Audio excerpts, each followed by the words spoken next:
Today in this video I show you how to create a PDF file on iPhone. For this you have to open Photos app. Now select the photo or document you want to convert into PDF and click on share icon. Now swipe up to click on save to files and save all these photos and documents on my iPhone. Now click on save. Now all selected documents are saved on Files app. Go back and open Files app. Click on Browse. Select on my iPhone. Now you can see all photos and documents are showing here.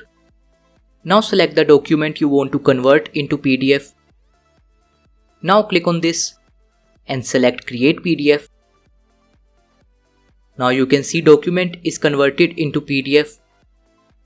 Now if you want to convert more than one photos and documents into PDF, then click on three dots and click on select. Now select the photo or document you want to convert.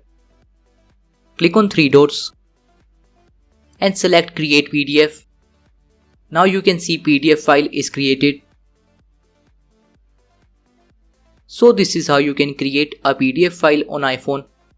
Thank you for watching this video.